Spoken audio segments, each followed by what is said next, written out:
Good evening and welcome back to Trial Watch with Demetra. I am Demetra Lit all day, but here in the courtroom setting, I like to go by my official self-proclaimed title of Judge D. Lit. Welcome back to Night Court, LITLANE Jurors. Welcome back to the LITLANE Jury Box. I am streaming simultaneously right now on both the Trial Watch with Demetra channel. Please be watching this live from that channel. I'm also live over on my original channel on LITLANE. I think I'm gonna go live periodic, here and there this first week or even next week as I just try to get both channels up to par. I'm sure you guys understand. Winter, good evening, Al Bailiff. Good evening, the cynical one. Good evening, Tanya McNeil. Good evening, VA Sagittarius. Why y'all go to the Trial Watch with Demetra channel? Okay, especially my LITLANE jury box. Y'all go to Trial Watch with Demetra. Go to Trial Watch with Demetra, please. I will be cutting. Thank you. Hey, Ronnie Q. I will be shutting down LITLANE in 30 minutes. This is just an effort to let people know what we do over on my trial channel. It's kind of a marketing strategy, if you will. Good evening and welcome back. We are on part 4, night 4 of the Georgia versus Miles Bryant kidnapping and murder trial. Okay, out of Georgia. This trial has been one so far that's a little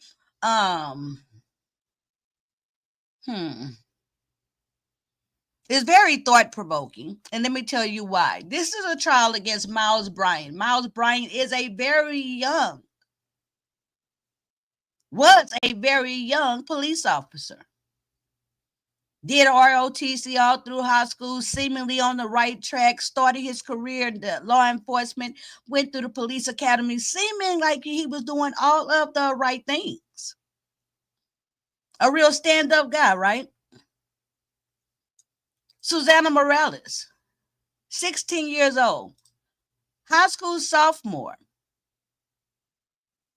She might have had a few teenage woes, but she was hardly any type of teen what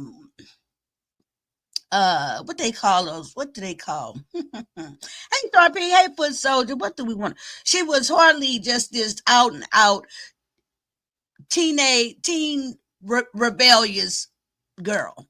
She didn't have a history of running off and running away. She didn't have a history of being caught in the wrong places, doing the wrong things. Yes, she smoked a little marijuana. Yes, she got caught doing that. Her mom, those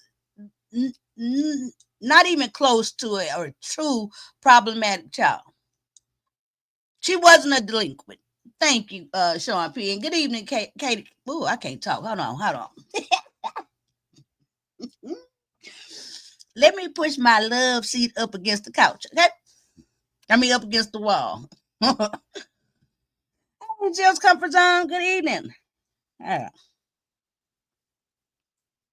So Susana Morales came up missing July 26, 2022. She was less than 15 minutes away from her own home at a friend's house, a path she had walked to and from many times. She came up missing on that walk home. Her family searched for her. The community searched for her. Law enforcement searched for her. It wasn't until 196 days later, unfortunately, when her skeletal remains was found in a wooded area, that's when the search stopped. And unfortunately, that's when the murder investigation began. Good evening, watching from Cloud9. Good evening, Tweety. Welcome to the box. Welcome back to the box, the LITLANE jury box. Now, her body was just skeletal remains. There is no proof of cause of death or manner of death, but what was found near the skeletal remains was this gun. This gun was registered to one police officer, Miles Bryant. who coincidentally just so happened to have called in his gun and reported his gun stolen the very same morning that Susana was reported missing officially. Of course, investigation began and ramped up into what was their connection, is their connection, what is the connection, and now Miles Bryant is standing trial for murder and kidnapping of 16-year-old Susana Morales. This content can may be triggering, so please take care of yourself. I am exercising fair usage in order to do a live reaction to this trial. And of course, here in the LITLANE jury box, we pride ourselves for being very participatory. We're very vocal. We're very opinionated. So, of course, feel free to drop down in the chat and become a part of the discussion. What went wrong? How did this happen? Why? Let's get started tonight. We're taking a turn in the hey Peach Cobbler, hey VA said I said hello to you. Good evening. I think I got everybody. Okay, no problem, Peach Cobbler. Now we are again. I'm on both channels. I will be shutting down the Mutual Lit All Day channel in about 15 minutes. I'm hoping just to let people know, expose LITLANE to what we do over here. And you whatever. That's what I'm doing. Okay. So please join us. Go ahead and join us over at Trial Watch with Demetra. All right, let's get started tonight. The testimony is fin to change. We're finna get into the law enforcement. And let me tell you guys, this first officer, have your clinics ready, okay? Have your clinics ready. I believe when I first watched this trial almost a year ago, when it was actually happening, I think I dropped a couple of tears. Okay. All right. So let's get started. Thank y'all for joining me. Please hit the like so you don't have to remember to do so later. Uh-oh. Let's see.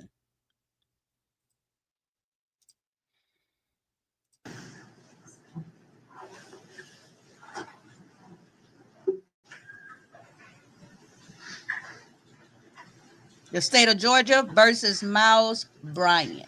This is the first law enforcement. Right hand. Do you swear or affirm the testimony you're about to give in this case? Right, Ronnie Q. The whole truth and nothing but the truth. Yes, ma'am. I do. Thank you. Please be seated. Thank you, Winter. Thank you, morning, Jill. sir. Good morning, sir. Welcome back to the box. How are you? I'm all right. Could you introduce yourself to the jury and tell us your name? My name is Lieutenant Xavier Maurice Biggers, badge 1059. And Lieutenant Biggers, if you could, would you spell your name for the jury?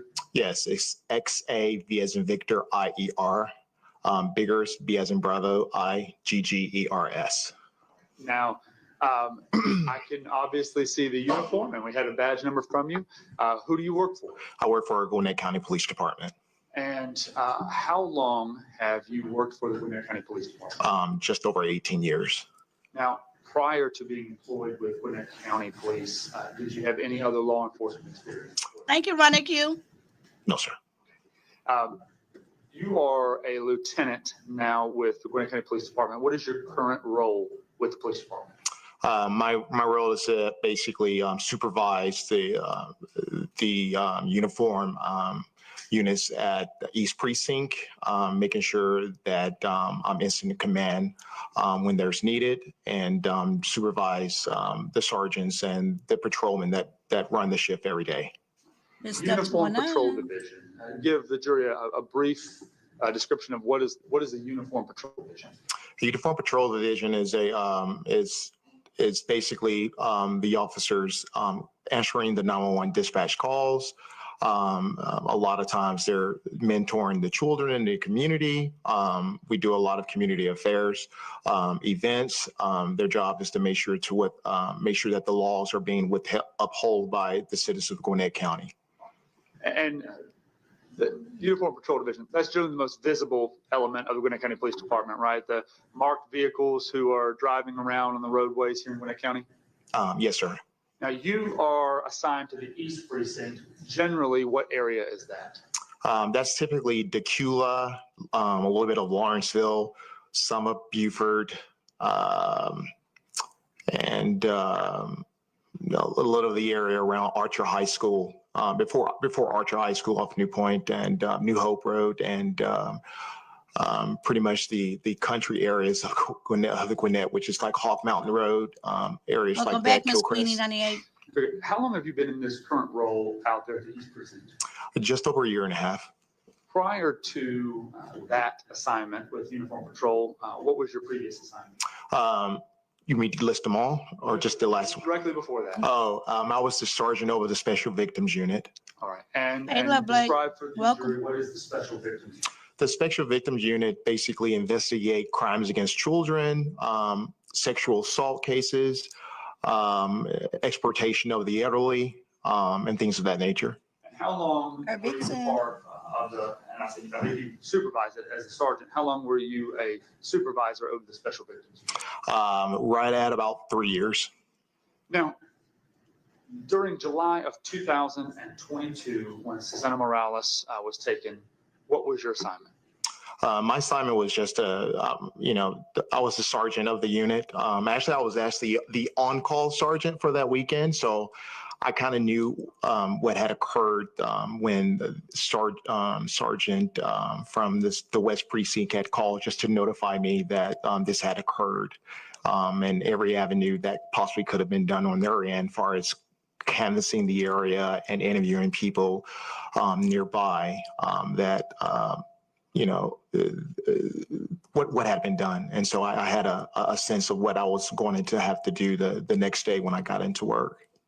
So on-call sergeant, what does that mean? It would basically mean that any instance of a major occurrence, we make the decisions on whether or not the on-call investigators needing to go out to a scene, and also we're almost like more like a supervisor of notification, just in case there are other things that need to be done at a scene.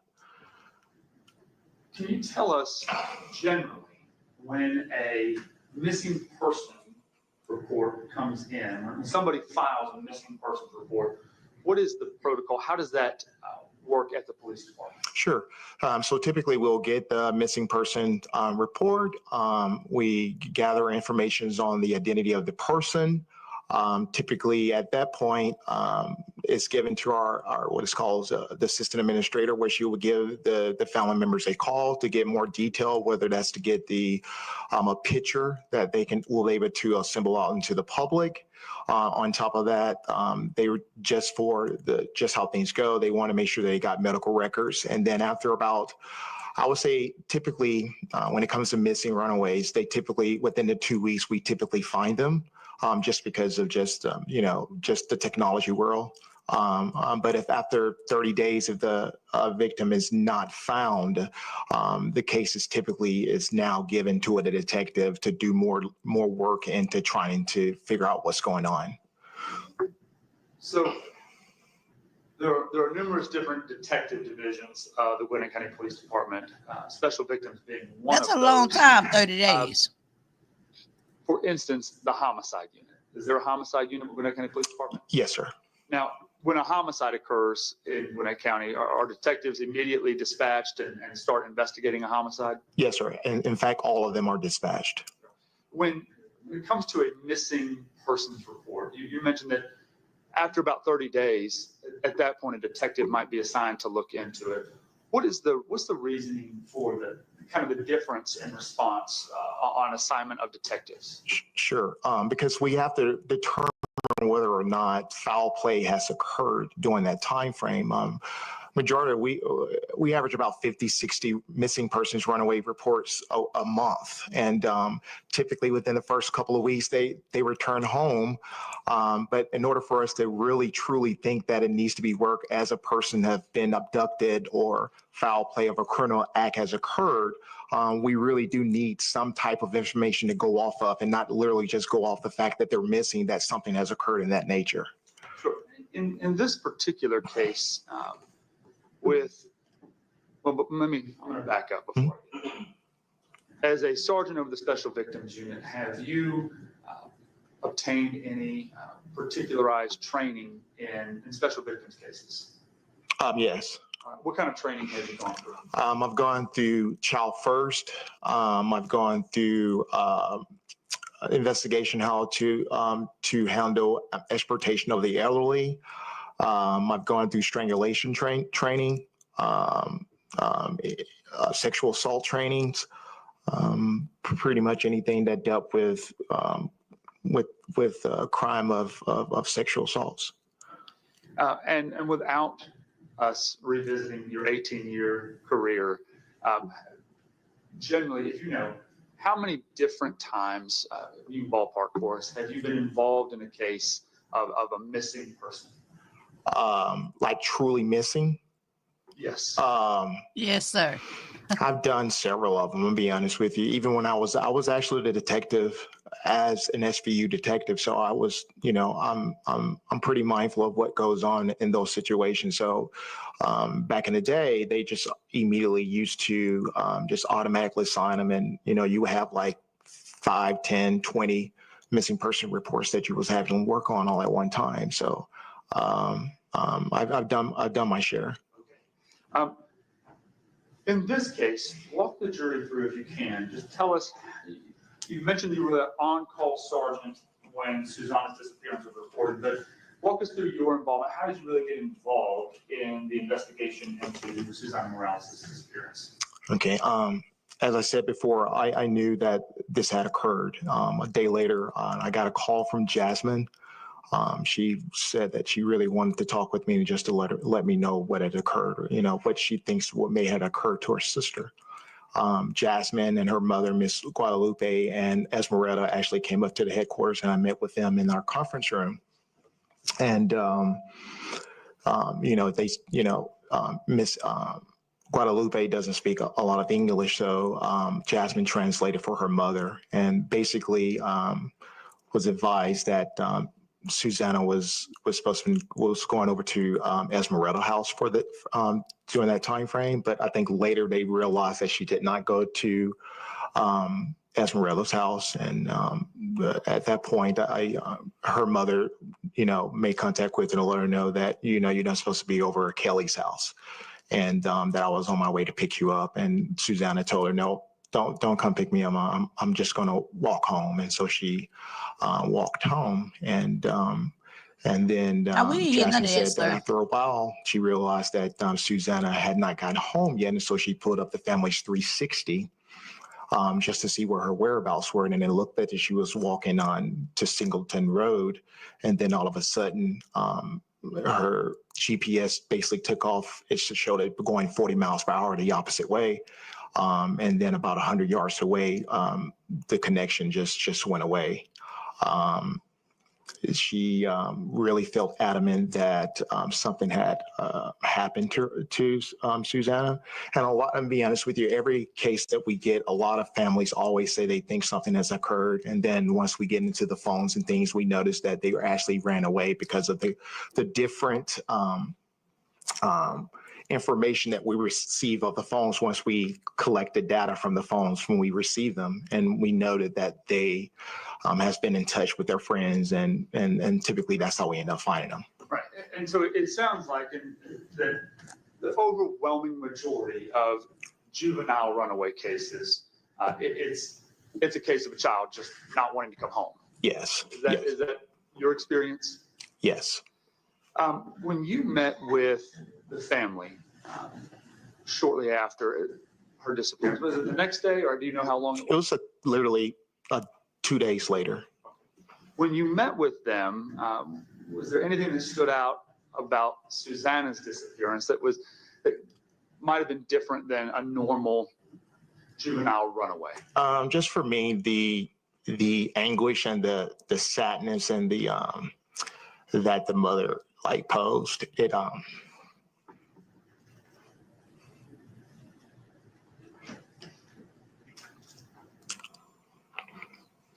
apologize. Sorry, but Would you like some water? Here go the Judge H2O. I have a daughter the same age, and my wife is Hispanic, and it really touched me that I felt that it was my duty to try to find her, because I know that feeling of being a parent and very worried about your child. And I'm very passionate about my job, and I do care about, you know, making sure that, you know, we find these children when something like that happens. And I made sure that I told Jasmine that I will give my all, and to make her feel comfortable, to know that I was going to do my job to try to find her sister, because they were very adamant that their sister had been taken against her will, because she would just not run away. And so I continued doing the investigation, and assigned several detectives to, first of all, I actually got all the friends and names and that Jasmine knew of, that Susana, you know, dealt with. And then I assigned detectives to look into interviewing all of those friends and family members, and making sure that we gathered their phones, so that we were able to do a phone download for their, to check on their records. And you mentioned that a moment ago too. In an investigation like this, describe to the jury what's the real significance of getting phones from the friends and family members and stuff like that of somebody who's missing? Yes, because typically when we have that situation, whether the parents cannot get in contact with them, you see the text messages, the phone calls. Welcome back to the box, Tracy. That information, when you look at their phone records, to see that there has been some communications between back and forth with the person that is missing, and with people that they feel that they're entrusted in, that would not let anyone know about their disappearance.